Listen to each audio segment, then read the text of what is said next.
Hello, good evening, sir. Do you hear me? Yes, i-lower gamay imong mic. Can you lower down your volume, mic volume, because it creates a static. Okay, okay. Um, Perfect. or That one. okay. Yeah, that's fine. That's wonderful. All right. All right. Are we live? Yes, we are All actually. right. So, thank you so much, guys, for watching us today here in Sensible Money Move. So, for today's, we have a very pressing topic for today because our topic will be um, our why are we scared to invest when we come to Canada? Why people are scared to invest? That's the main problem. So if I can give you like a short context, when I came here to Canada, I am very scared of investing, using my money for investment. Number one reason is that um, maybe my threshold is like very low. I am not that adventurous in terms of investment. One of my reason, because I have a concept that when you invest, you lose your money. Is it the same thing as like trading or something? Like, is investment the same as trading? So for today's topic, JR will give us context if like and context about investment. Go ahead, JR. Yeah, thanks, Domino, and yeah, thank you for joining me. I know you just got off after a live session with Keys Out TV. I was actually tuning in, so you're You, busy. You're a busy man. So thank you for joining me. I know we have pressing questions, and we've talked about investing, and we've talked about anything personal finance here in Canada. And yeah, I think you know fear is normal, right? All of us, we have it, but especially surrounding money, we are scared. And to a point, we are scared because we might lose them. If we invest, we will lose money. And we are also scared on the other side of the spectrum. We are also scared of not getting into the train, meaning FOMO, fear on missing out, right? So I think as new immigrants, it's very scary because number one, we are not financially educated back home. I think Mhm. that's for me. That's number one. We go through elementary, high school, even university. We went to nursing school. There was never a mention about okay, as a nurse, you earn this much money. You make sure that you invest some part of it.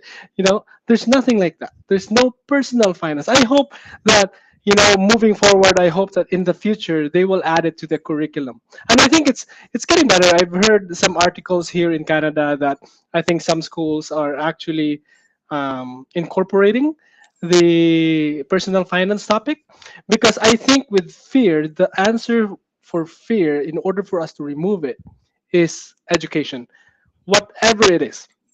I think it's not just applicable for personal finance, but everything in life. Whether I'm like, for example, I was a nurse for a decade, and I'm confident to take care of patients because I am well educated. I went to a very wonderful school, which is Cebu Normal University in Cebu, and it was, rigorous training. And it does, because of that training, I am fully educated. Then, okay, I'm gonna lower my volume. Okay, sounds good. Yeah. So, I mean, definitely, it's about education. I'm just gonna, okay, I'm just gonna adjust my mic volume here. Okay. All right. Maybe how about that? Yes, Is because that like people from online saying that there is a feedback in the microphone. And Bahandi Bisdak say, I am pumped. Exciting topic is this is an exciting topic. The reason why is because not all of us are so adventurous, and we have a different mindset.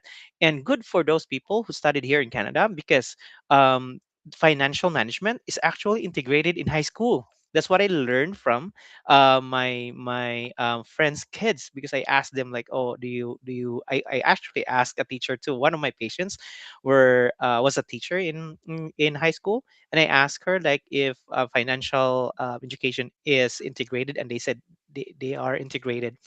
So yeah. So go ahead, JR. I'm just removing I'm just removing my headset because I think it's the one that's causing feedback and it's new. But it's okay. But yeah, continuing here, it's basically it's because we're just uneducated. I was fearful too. Okay, I made that mistake. I made that mistake of waiting months or no years actually, right? I waited until I become a permanent resident because I was scared that I'm not allowed to open registered accounts until I become a permanent resident here. So I came here 2014. I opened my registered accounts in 2018. Then upon reading and reading, it's like, oh, you can actually open a registered account, all the registered accounts, like, as long as you've lived in Canada for more than 6 months or 183 days. That's the exact number of days, 183 days. And now I am educating a lot of people here in BC and in Nanaimo that, hey, you can open it as long as you have lived here, you are deemed resident for 183 days. And deemed resident meaning you are paying taxes. And either you're a student visa or under work permit, you can open those registered accounts and start investing. It's very important nowadays, especially with immigration tightening, that as a temporary foreign worker, you came here with LMIA or a student visa, and it's so hard to get a permanent residency status right like nowadays. But But but I've but I, but I, seen. but I but I I learned that the residency, like the days that they require to stay in Canada, has lowered down before, Mhm. because I've heard that it's like around 700, but before it was like 1,000 something. For I'm not, what? like for the requirements for the days you stay in Canada just to file your no, actually it's a filing for You're requirement for your citizenship. oh, Did they lower citizenship. it Oh, down? yeah, yeah, citizenship. Did they I lower it think down I think so. I think they lowered it. And I think especially for the newcomers and new immigrants, sometimes we don't worry about citizenship because it can be done later. later As on? long as you are permanent resident, You're we good. have the same benefits, right? I was actually to a point that I don't want to get the citizenship. I'll just be a PR for the rest of my stay here. But I think having a Canadian passport is such an advantage. So I don't so need to get so a visa. what brought you to that idea? Because I've heard a lot of Filipinos have the same idea that they don't want to become citizens. They just wanted to become permanent resident.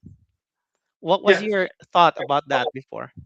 I just wanna preserve, like for example, I wanna invest properties in the Philippines, right? You can still do it if you're a dual citizen, right? It's just a tedious process. But also, what is the advantage of the citizenship? It's the right to vote and having the passport. That's, I think, the major difference. So, but being a citizen, I'm able to participate in the elections and having that passport as well. But you get all the benefits of being a citizen, even if you're just a permanent resident. Hmm. But I think some legalities as well, like if you've done something, I think they can still deport you if you do some criminal activities here, even though you're a citizen. Permanent. It's Mhm. because yeah. Okay, So yeah, let's continue with your discussion on yeah, the finance. That you realize that you can actually open it after how many days was that? 183 days. 83, 183 days. Okay, go ahead. So yeah, basically that's it's all about financial education. That's why I'm really passionate about educating people so that little by little, one content at a time, we will remove that fear that we can actually do it ourselves, right? So it's really important. Especially, I am an advocate of do-it-yourself investing because with technology right now, with index funds available, everyone can do it. Sometimes, I was actually thinking of getting my CFP, Certified Financial Planner designation, but at the end of the day, it's so easy right now to do it yourself. I can just choose an index fund and that's it. It's almost like, the same return as the CFP can get me with the lower fees. So that's why I took like other designations, the LLQP, and in the future maybe mortgages as well, because Jer, that way I can help people save some money and continue the financial education stuff while being able to serve. my worry is that I think I don't want to invest like when I was new because I don't know this investments. Like like I don't know what this one means, and I really don't know what's the what you call this. Is this a snake pit? Are they just scamming me or something? So like a lot of us don't like to read.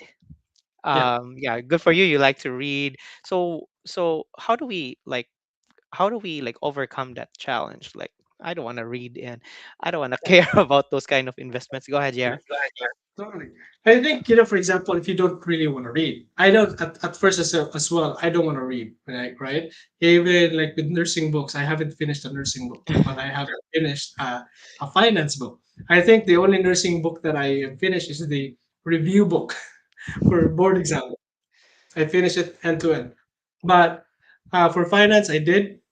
You just, I think, lean onto your interest. Like, for example, if you consume more of videos and content creators, you just need to make sure that they are promoting do it yourself. Because for me, it's really important that we need to do it ourselves, because nobody takes good care of our money except us. And with one video at a time, you just educate yourself. And if there's like a structure helping you towards achieving that level of independence, that hey, I can do it myself, then I think that's really wonderful.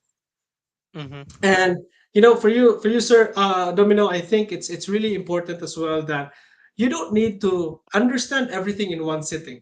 Just I teach people, especially my colleagues, and I'm on the healthcare industry, is that just dedicate maybe a time when you're pooping. Mm-hmm. That's right. Like, but because sometimes we see ourselves using our phone while we're sitting on the toilet, right? I know it's gross, but we do it.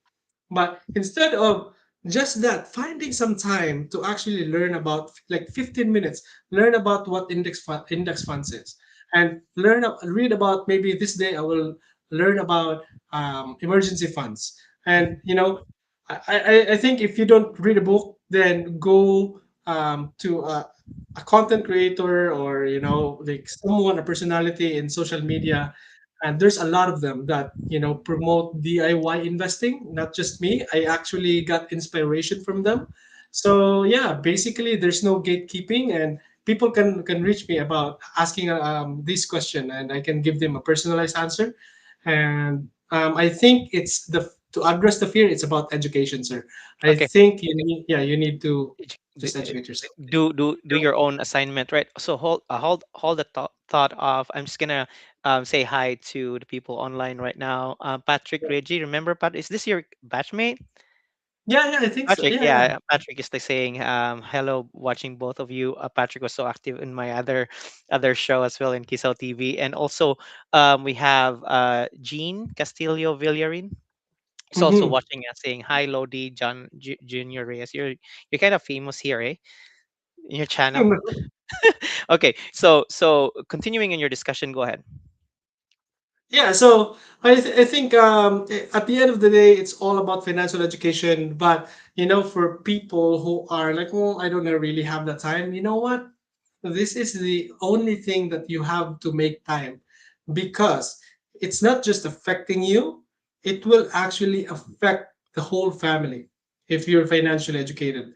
And I really do believe, because I came from a very poor family, that it doesn't it doesn't really mean that you need to stay that way. You Like We have remain the poor. power. Yeah, we have the power to change the trajectory of our bloodline. And if you are that person, be that person. And I hope I can be that person for my family, to get them financially educated. Some of them are, but most of them are not. And most of them does not listen to the advice, actually, because of the familiarity bias. Hey, JR, I don't know you as a financial educator. I know you as a cousin. I know you as this. But I don't listen to you. So most of the time they listen to other people. But I think it's okay, and I already accepted that. Hmm. So JR, Another worry I have when I was new in Canada, and I don't like to like invest, is like how much money should be involved in this like first time investments. Like I know like saving $100 a good start to do investment? I think you will start with basically looking at your whole financial situation.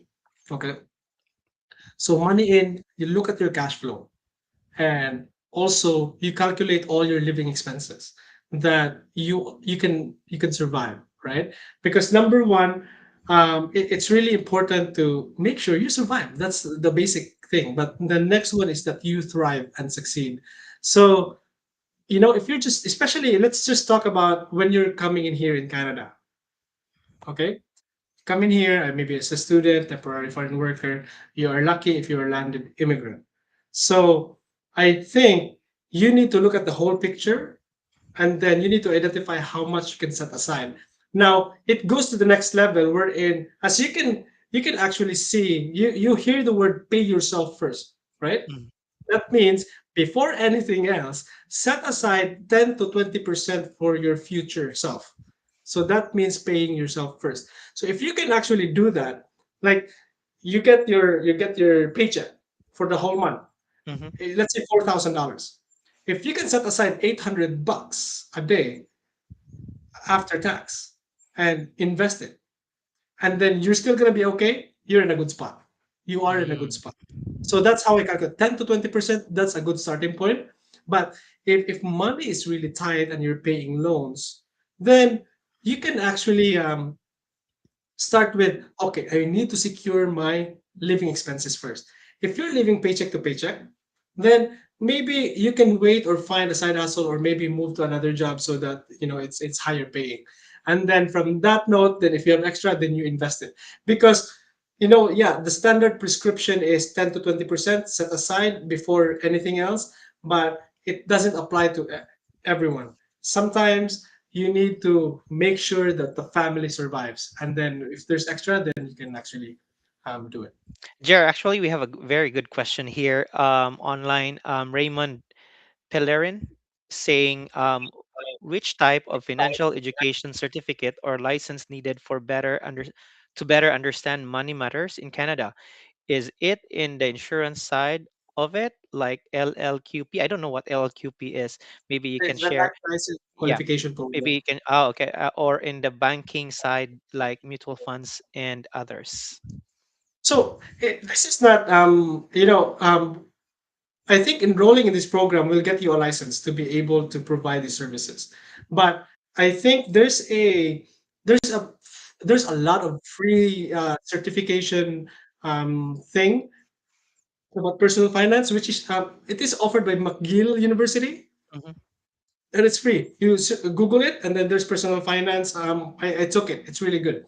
But LLQP is good as well. I took it because it's the cheapest and it's the easiest to pass. And it's just $500. I took it, and then I'm able to help people with it. LLQP is good because it also educates you all the financial systems while giving you a license. Mutual funds, it's the same. I mean, you will be able to you learn everything about personal finance, and then you'll be able to serve people and offer them services like mutual funds. But it's because I am really passionate about index funds that I'm thinking, I don't really need a mutual funds license, because now with the technology, with the products that are available right now, AI. yeah, it's index fund is just much easier, and that's my recommendation to a lot of people. But yes, sir, like, I mean, Raymond, if you want to take LLQP because you want to use it to be able to help other people and identify the right protection for them, that's really great. That's a really great start. But do you really need to learn this financial education stuff? No, because it's actually for free. And start with the McGill University Personal Finance Certification, and you can start from there. It's for free. So yeah. So we talk about um like what scares you when like when you're trying to like invest. We talk about financial education because we don't really have financial background. I myself as an immigrant here, I don't have financial background, and I wish I had a financial background way back in school. And you also mentioned about um, doing your assignment, like reading what all this stuff is, and for a like a newcomer, for a beginner, and those who haven't tried investing, Jr. So, what kind of investment should I do first? Yeah. So I think you need to identify what kind of once you read about this, then you can actually um, know thyself. Self awareness is very important. Am I a risk taker? How old am I? You need to consider that because it will determine how long you can have the investments grow. Because if you started investing at age 60, for example, and then what are you going to retire at 65? It's really short, right? So it really depends. And if you are starting late, you want to be more conservative, not investing in individual stocks. So But when you say late, what does it mean? Like, how old is late? how old is because late is that. because I saw your videos. It's very like funny that you like show two versions of yourself. The other one is younger and the other one is older. So my question is like, how old is old, like in terms of investing? So you identify the age that you think you're done with work for the sake of paying the bills. Like, you need to work because you need to pay the bills.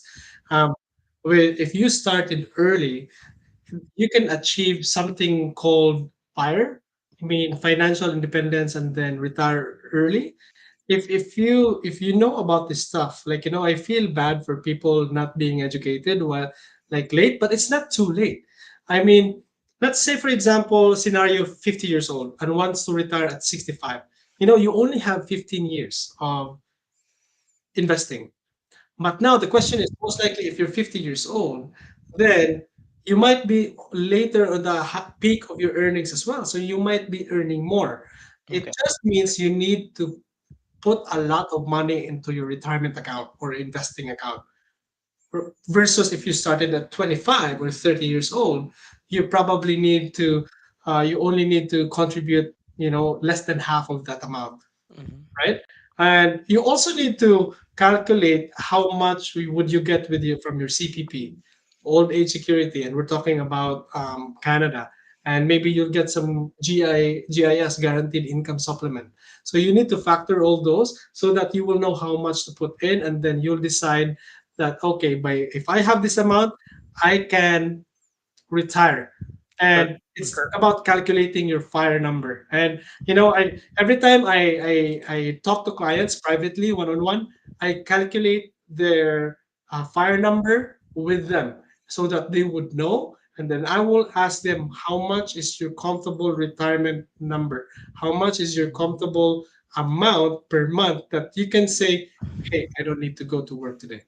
But it doesn't mean you need to stop working, but at least now work becomes an option, right? mm, And you can wake up like, okay, I don't need to work, but but for the sake of being active as an individual, you go to work because you like to work, and because you already have the retirement number or you've achieved that kind of portfolio. And I really believe, Domino, that it's really doable for everyone here, especially as immigrants.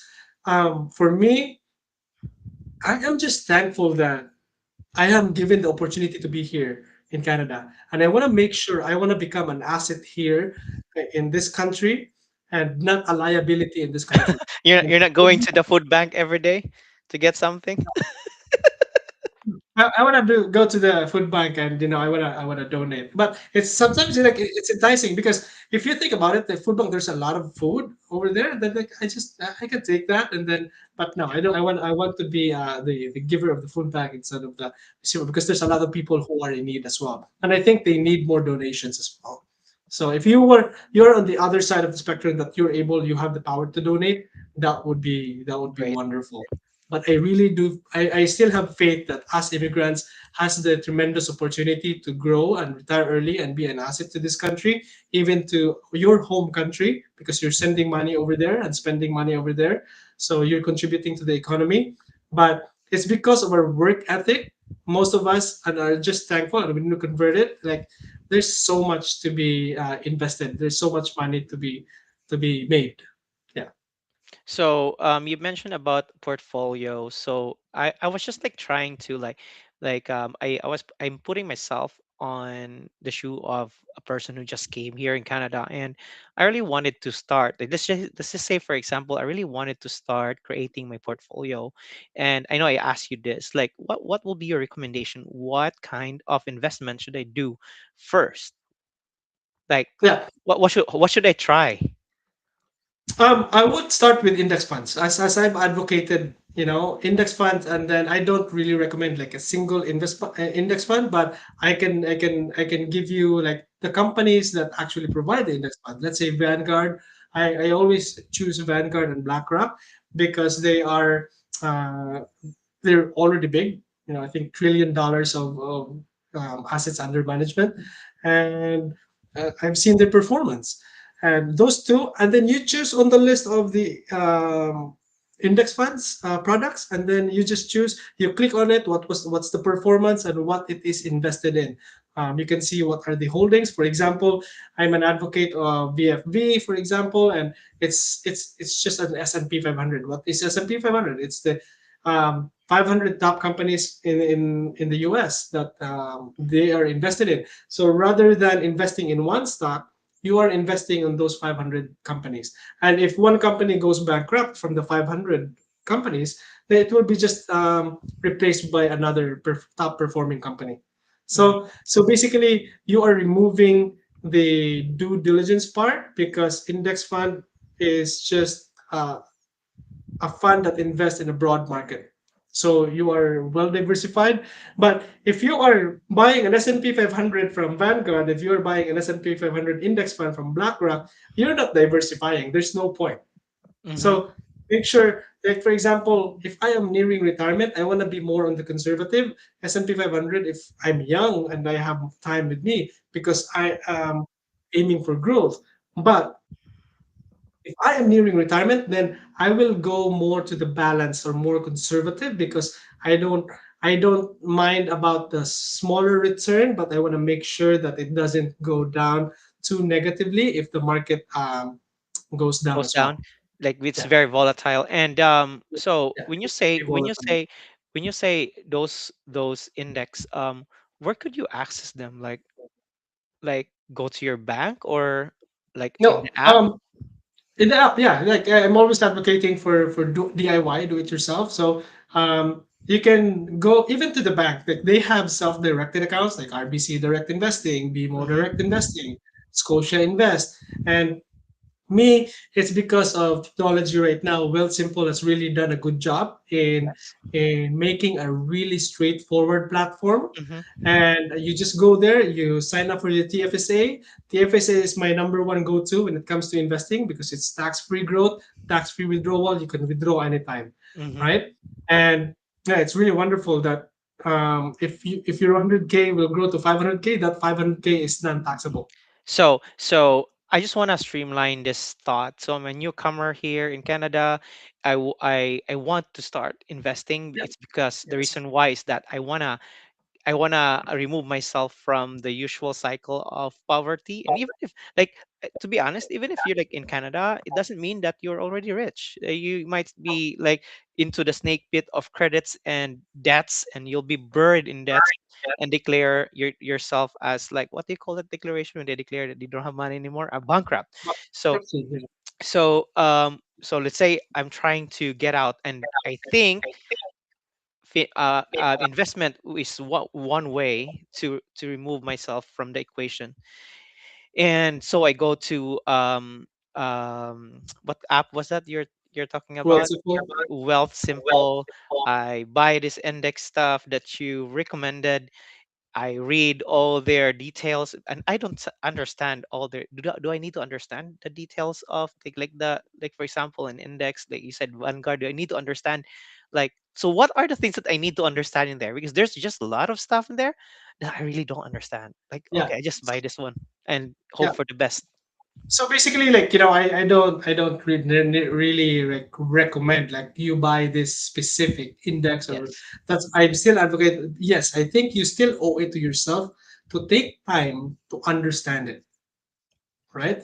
But yes, a lot of people like, I don't wanna make time and understand it. But you know what? You I think so. I think you need to just 30 minutes at a time, 30 minutes a day, and you will know if my only recommendation is go to these the product providers. It's either Vanguard, Fidelity, or BlackRock. I use Vanguard and BlackRock, and I go there. I go click in click onto the products, for example, like VFV or VCN. Then I click, I will first understand what was their returns for the past 3 years, 5 years, 10 years, and since it started. Why do I need to know that? Because that's you need to know that because you can now predict how much your money will grow. There's this thing called rule of 72, Okay. that yeah, so meaning if you choose an index fund that gives you a return of 10%, for example, per year for the last 30 years, right, or for the last 20 years, with the rule of 72, I think people are telling that Albert Einstein came up with this. It's about compound interest. That rule of 72 says that 72 divided by 10, because 10% of return, that means your money can double in 7.2 years. Mm. And then yeah, and there's investment calculator as well that you can use, and you will see that it's how much your money can double. Oh Yeah. wow. So So yeah.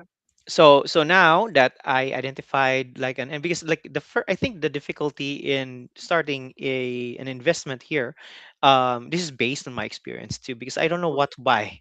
So what I do is like buy those stuff that are cheap, like 0.99 per unit or something like that. Yeah, and buy those kind of stuff. And so what do you suggest? Like, what do I need to do? Like, what do I need to understand before buying these stocks? I think I'm talking about stocks here. Yeah. No, I don't. If you're starting out, I don't recommend buying stocks right away. And Oh, I okay. think I think you need to stay away with cents, like less than $1 stocks. Yeah, They're called like penny stocks. yeah. Yeah, they're highly volatile, and your money can go there. And I've tried that, but it's just not good for my mental game. That okay, you need to monitor them all the time. With index fund, even if there's $60, $70 or $100, I don't need to worry about them because my now I can just automatically buy them, and I'm just gonna base the return on its history, right? Okay. If for the last 10 to 20 years it has been returning 10% per year, it's the likelihood or the probability that it will give you the same return. It's very highly probable. All right. So Now, I so yeah. now I'm exposing my illiteracy of like investments. Now we are looking at index and we're looking at stocks. I thought it's the same, but it's different. So how can I access index in Wealth Simple? So once you go to the Vanguard, you take a look, right? And then you just type in the ticker symbol. I think it would be, I don't know if it's easier if I share a screen. Hmm. Yeah, that would Okay. be awesome because Yeah, some people would I, understand better what we're talking about. I wouldn't recommend a single one because Yes, regulatory purposes disclaimer, I don't recommend yes, anything, but I can share what, like, I can disclose that I have it, but correct. you need to do your due diligence, and because you owe it to yourself to learn it. So let's say I share the screen here. Okay, so I'll go to Vanguard, right? Okay. Yeah. So So I go to Vanguard. do I have to set my banking information for this one? Basically, we're just looking. We're just Okay. looking at it, right? Okay. So this is the ETFs, mutual funds, model portfolios. Let's say, for example, like there's VCN. You can see that. Oh, okay. So it's Canada All Cap Index, meaning it's the whole market, the whole Canadian stock market. Mm-hmm. And let's say VFV. Okay, this is what I'm talking about, the S&P 500 index. Okay, so for example, like I'm young and I can be more aggressive. I'm not recommending this disclaimer. This is just educational purposes. So I'll go in, then I would know that the management expense ratio is 0.09. So it's really cheap. Usual mutual fund fees is 2%. Mm-hmm. And you can see what's the price is right now, right? 167. And if I go down, so this is the my go-to. I look at the table here. So I look at overview. So BFV for the last 10 years has been returning 14.8% per year. For the last 5 years, 16%. So if you put your money in GIC, which gives you 2-3%, it's just inflation. Your money has been eaten out by inflation. But in Mm. here, if the inflation is 4%, then you have a 10% real return based on inflation. And since they started it, it's 17%. So this is where I look at, right? And then Okay. you go to annual. And this is the risk. So as you can see in 2022, the S&P 500 through to Vanguard is has a negative return of 12%, negative 12%. It might be For a because of lot the of pandemic. no, look at the pandemic. Pandemic was 2020, but the return was positive. Mm. Right? So basically, me, disclaimer, I'm not a stockbroker, I'm not a mutual funds. I have a LQP, but this is just purely educational, and this is just what I understand. And this is how I understand it. There's no gatekeeping here. So let's say, for example, so I think the 2022, because what happened on the pandemic was the interest rate went really low, almost zero, right? And I there's a lot of buying spree of I houses. was I was I benefited from buying houses because it's cheap, but I Yeah. spend all my before it burned down. I actually sold all my stocks. So yeah, but yeah, it's really a good thing to know. Today I learned about what you're talking about the index. I really like. I think I started with the stocks, and I think that was like a bad foot forward. So Yeah, yeah. yeah, and When you're yeah, starting out, just index fund. And right. I think I'm at a point right now that more of my portfolio is index fund, and Index. I still have a little bit of stocks, like individual stocks, but I mainly focus on dividend paying stocks. Okay, for the benefit of those who are listening right now and wants to differentiate between, I think I already asked you this, but just to differentiate between an index and a stock, how do you differentiate in like it's just simple terms? Simple terms, stock is basically buying a single company. So if you Mm, buy TD Bank, that's a stock. Your money is exposed just based on the performance of TD Bank. If I buy an index, now it's invested in a lot of companies. mm, Okay, so if you see here, what does the okay, as you can see, the top 10 holdings for VFV, for example, here is Nvidia, Apple, Alphabet. So you're not investing in one of them. This is a stock. This is a stock. Amazon is a stock. Microsoft is a stock. But if you buy an index fund, you are investing on 500 companies already. mm.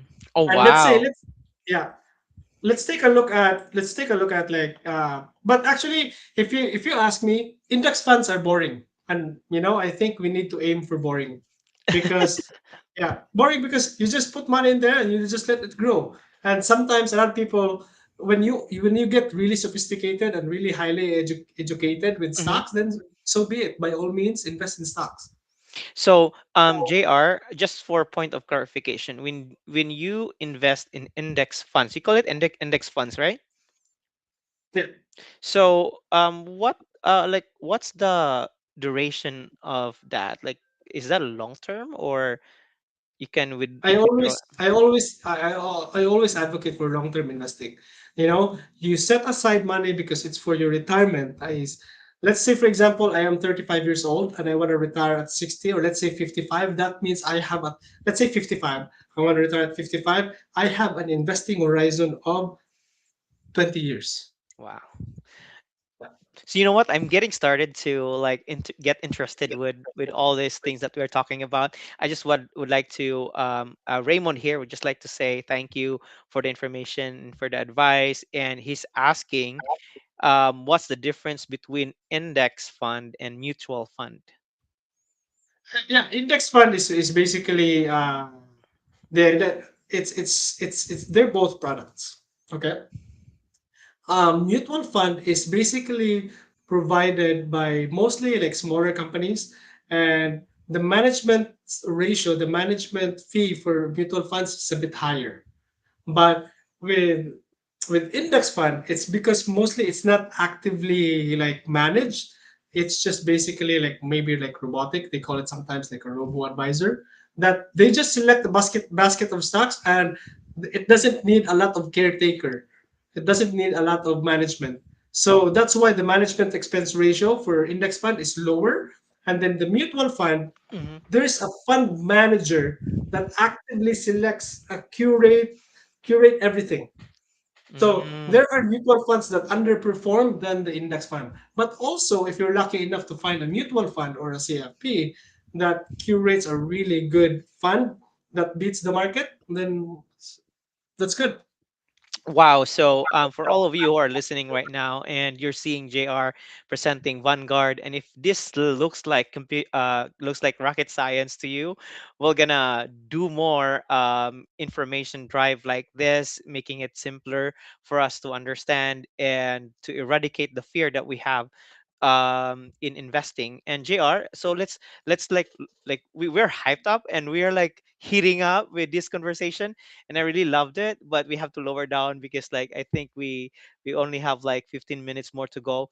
JR, so just to continue with like a very subtle like conversations, um, what made you realize financial literacy? Like as a nurse in Canada, what scenario or what experience made you realize that you need to be prepared, and in financial preparation is very important despite the stuff that we the benefits that we receive here in Canada, like free healthcare, and we have CPP. We have like if you're a nurse right now and you retire the next day, you receive at least a minimum of three benefits from the government. So despite from all of that, all the premiums that you receive, so what made you realize all these things? Yeah, I think I mostly realized by practicing nursing, nursing as well. I've experienced it firsthand how financial education really is so important. For example, in the nursing field, okay, number one, going back, what made me realize is that I know I'm getting pensions and all, but I do think that if you rely too much of it, when I was calculating it, it's not enough, and you need to actually um, provide service as an employee in order to get a lot of benefits like the pension plan if you don't plan out. But then I started reading books. I see people that are retired at 35, that are retired at 45. Is that really a thing, like retiring at That's the thing. 35? Oh, it's different. It's different when you read about them in books, and there are content creators that are like that because they have a portfolio wherein, let's say, 1 million, 2 million, 3 million, and 4% of it is their living expenses. They live off $40,000 a year. They have a 1 million, then they can call themselves retired. Even 500,000, if you're really stingy, if you're really frugal, you can live off $20,000 a year. Then you can do it, right? So it hits different with me when I actually met an actual person who's retired at 40 Mm-hmm. and then just traveling the world Wow. because of investing. And if I was just like, if he can do that, maybe I can do that. Maybe I'm a little late, but we all have different timeline, right? So well, it's just me redefining, like, should I wait until 65 that I'm still working as a floor nurse, or maybe I can do something else and increase my savings rate so that maybe I can retire at 45, So maybe 50. so in short, you're seeing yourself like not retiring in the bedside, because like No. I've also seen like even doctors, I've seen doctors who are like older, like already retired, going back to work. It's because they never prepared for their future. And I think the way you see it, preparation for your future has different timelines. And I think the best, when is the best time to do investment? 20 years ago. That's 20 years ago. Oh, wow. But the next, what's the That's next that's best a time? that's a reflection. Like I was reflecting like 10 years, 20 years ago. I was 20, right? 20. So I was in the Philippines at that time. No, it's always like that. Like, the best time was yesterday. The next best time is now. Mm, So, and yeah, start now. So that made me realize that, I mean, it's not wrong to stay in the workforce until 65, even until 70, as long as you love what you're doing. mhm. But I still believe that, we are here in this world destined to do just one thing. I think we can do multiple things and be more of an asset in the community rather than just doing one thing. Like, For me, I was just like, if I can make an impact to one patient at a time, one patient in a day, maybe four or five patients. What if I do something like, this financial education thing? What if it can impact thousands of people, even hundreds of people? right. And because our patients doesn't need nursing, also our finances need some nursing, right? Needs a So resuscitation. needs a resuscitation. Yeah. So that's number one thing personally. Then I realized, working as a nurse, I've had patients who are in my age, 30, 28, 32, around that age, having a diagnosis. And then they have small kids, they have small families. And now they're worried that, oh, I got this diagnosis and then I don't have anything saved up. I don't have an insurance. And And they know they will die. And for me, that really breaks my heart, right? And they were like, there was actually one patient who asked me, can I still get an insurance for my family? And then I like was not in the patient insurance industry at in that the time. bed already. Yeah, in the bed. And I was like, unfortunately, no, no. It should be, that's why it's so important to get it when you're young and healthy. And so that's also like, that's a real experience, right? And that's a life insurance thing. But um, also on the travel insurance side, I had a patient who had um, obstructed colon and needs surgery.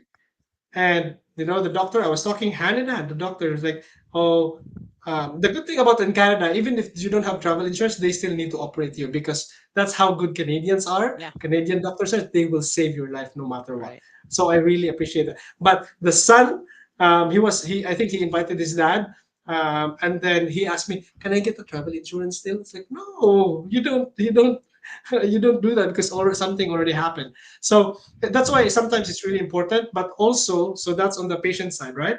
On the senior side, this is what really hit me. On the senior side, I've seen in the discharge planning, I don't know if you've been exposed about discharge planning, and Hmm. there's like liaison, social worker, and they will ask you, okay, you are not qualified for a long-term care yet and facility, because long-term care here is funded. Most of them are funded, but we have private care facilities, right? And then a patient was really financially prepared. And as the listeners actually said, okay, we don't provide 24/7 care because it's so limited. The resources is limited, staff is limited, budget is limited. So you're not really qualified just because you like it. And a lot of patients actually like it, right? Especially the significant others or the family members. But then there's this patient that actually told us, "Oh, it's okay. We can pay for private pay." Hmm. And then that's home support, and it's so easy. When I've heard that, wow, she's financially prepared. And then the daughters were on the bedside, like, yeah, mom was like financially prepared, dad prepared us, and yeah, we can pay for anything. And like, they're not like flaunting the riches, but they're financially prepared. And also there's other scenario as well, that because a patient, as an elderly patient, does not qualify right away for funded bed or long-term care bed. And sometimes a lot of seniors are waiting at home 2 years, 3 years just to get into the long-term care facility because they're waiting for the funded by the government. But there's this one patient who's got, oh, okay, I don't qualify, but the kids wants, like, it's very unsafe for the patient to go back home. And then he just told us, like, oh, how much is this, does this cost, the private care facility? I was like, oh, it's I think it's 10,000 to 12,000 per month for long-term care. I was like, oh, that's easy, that's okay. Okay, let's contact them.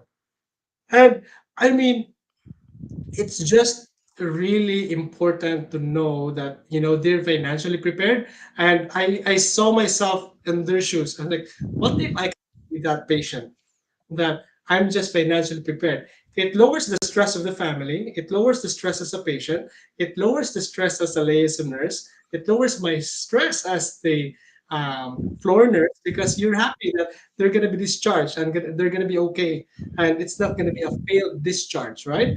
So I saw myself in that shoes. But on the other side of the spectrum, I saw patients who are not financially prepared, and they are just, the behavior is just different because they want their mom to be admitted in the long-term care, but based on the assessment, they don't qualify based on the criteria. That means you need to go back home and try with home supports. That's the best of the system can do, right? And it's a sensitive topic, but I've experienced this firsthand. And me and my wife, because she's a nurse, we talk about this all the time. I mean, that's why we really need to prepare, because we don't want our kids to get the headache of, like, oh, we don't have the money to put mom and dad to long-term care, right? And maybe a private, especially the private pay, because they're expensive. And generally, private long-term care, they're really nice. They're Premium. So you know what, JR? I'd like to talk more about that. I think we will dedicate one episode talking about how to prepare our, like, not only like by means of our finance, we can prepare for our future. And like sometimes like our life is here is like kind of unilateral. You'll see where you go, it, yeah, depending on what you are right now. So my last question, like we had a lot of questions. We have a question here from not question but a statement from Mom Tats. Do you remember Mom Tats, our professor in Cebu Normal University? I um uh, think so. Where did you he, see the comments? I don't see the comments. it's in my, because this is broadcasted also in my channel. So in my, Okay, like, it's broadcasted in Kisaw TV, YouTube, Facebook, okay, that's great. and my personal YouTube. So That's good. right? So Mom Tats has a statement here, and this is a very good reflection. She said that as an employee, you exchange hours to get income. As an investor, you make money work for you. So that's a really a good reflection. And sometimes like our family in the Philippines, they really didn't like. This is not just based on my personal experience, that they didn't really care about, because maybe because of the several times you send money to the Philippines, you Yeah, send money to you, and they get used to it, and sometimes they get entitled to it, and they don't yeah, really even. And I've heard people saying that, oh, you didn't have time for us, you didn't even call us when we have a baptism, we celebrated the birthday of this, and you're always working all the time. And they didn't realize that the time that we spend is the money that we give them is the time we spent working and getting that out from. Before I ask my last question, I would like to quote Jay Castillo here, saying thanks for sharing. This kind of topic can turn around hesitation into determination. Keep it up. We are go as in our next episodes, Jay, we will have like a very clear pathway on how to circumnavigate our trajectory to poverty. Like for like, to be realistic, even if you're in Canada, sometimes you, if you have a permanent job, you'll be 80% and up richer than versus the world. But yeah. if you're paycheck to paycheck, I don't know what kind of I don't know if that's rich or poor, but we need to get out from that trajectory. And in connection with what I'm saying about sending money to the Philippines, like as our last like subsection or Question. topic question for today, how can I, like, where do I create the line? Like, how do I create the line? Where do we draw the line in supporting or sending money back home, compromising our ability to save for our future? Because how, like, I know a lot of people, like, they send almost all of their money Everything. to the, Yeah. everything to the Philippines. So how can we draw the line without hurting our families in the Philippines? I think there's only one single answer: communication. You just communicate with them. And I do think you need to draw the line. All right. I think for the newcomers or planning to come here in Canada, you really need to make that conversation with, especially, who are you sending it for? For your parents? I totally understand that, right? Because that's a Filipino culture, that you support your parents because they supported you. And but also, I want to be a parent in the future that I don't want to rely from my kids. And I think we are in this generation there right now that we can break that cycle of kids being the pension plan for the parents. I'm a firm believer that we can change the cycle of the Filipino system, that kids are the pension plans. So, but it's so nice to help our parents, right? But you can always communicate with them. Hey, mom and dad, I wanna make sure that I'm gonna be okay, but also I want to make sure. So there's a limit, right? I think you identify how much do they need, and living expenses, bare minimum, that's great. And you don't basically just get everything because you are living abroad. That means you are responsible for everything. I think, especially if you have siblings, they also have the responsibility to share the cost, right? So that's like to parent, right? And I think if you just communicate it well to your parents that this is how much I can send because I need to save for me, for myself, they will understand. Truly believe that the parents will understand it. But I think where the failure is that you just you feel good. You have this impulse that, okay, I'm gonna be sending them. They will feel good because I'm sending money, and then I buy them brand new car, even though they don't drive. But it looks good to have a brand new car, and you're just feeding that energy, and it's telling them that you have so much money because you're sending so much. But if you are clear, Mm. if you communicate with them that Canada is hard, there's taxes, there are bills to pay, everything is relative. You know what? I'm paying almost $80,000, 80,000 pesos or $2,000 in rent, while over there, 80,000 is already a A managerial, mansion. Yeah, right? yeah. I think they will understand. And also, I've had clients who complained to me and cried with me that um, they are sending so much money back home because they're sending, let's say, their niece and nephew to school. And then I ask them, what does your sibling do? Then they, like, I got this answer with nothing. I mean, is he or she disabled, like no feet, no hands, and unable to make decisions, that you are really, it's like, no, it's just because now I'm sending. Now if I stop sending, what do they think about me? So there's that fear of what their family thinks of them. Are they greedy, right? But you need to break out of that system, because for me, if my sibling has 2 feet, 2 hands, and ability to think, they can get up and work And and they can support their kids. generate their own income, right? Exactly.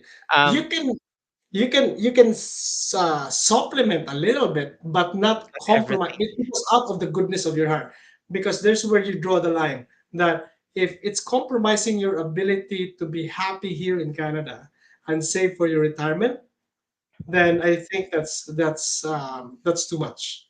But Mm-hmm. if you're happily giving, even though, and then you set aside for your future, then that would be great. And I think it's different if you send for like a life and death situation. For example, my sister had cancer and she didn't have insurance, and Mm-hmm.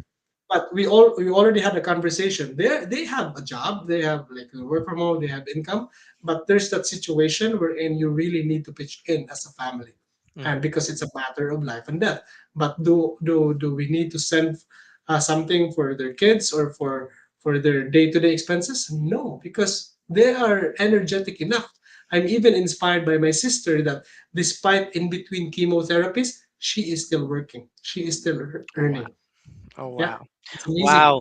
So, what we've discussed today is just very interesting. Mom Tats Nalam here was saying that her take is to build wealth here, and so you can give or send without worry nor limit for you. So, just to put it into perspective, that we have a lot of opportunities here.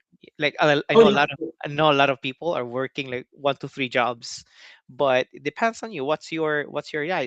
That's really true. Building wealth while you're still healthy, while you're still young.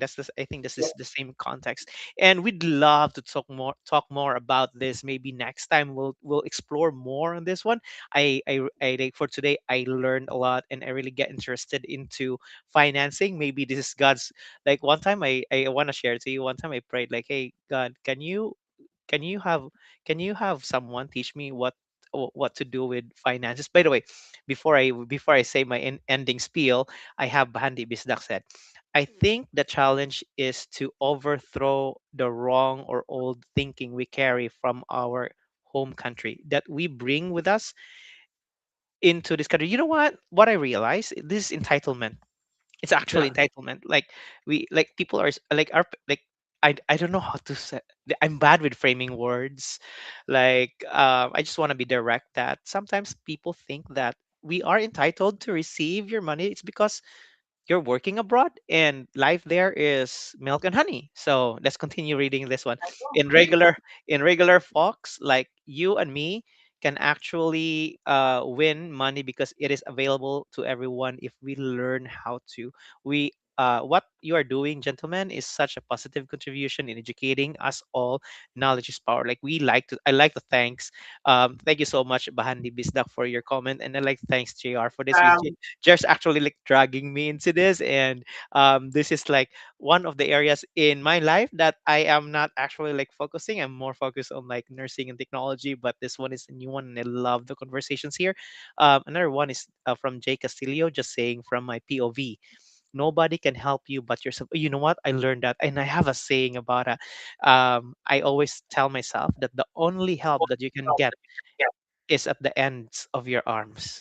So that's the only thing you can get in here. I was here like, not maybe a long time, like beyond like 1 decade, but I really found out that the only thing that can help you, the only person that can help you, is yourself. If you don't have friends in here, it's you, me, myself, and I. And let's continue her comments. Before helping others or any of your family members, we need to make sure that we establish ourselves first. Yeah, of course, you have to love yourself first, right?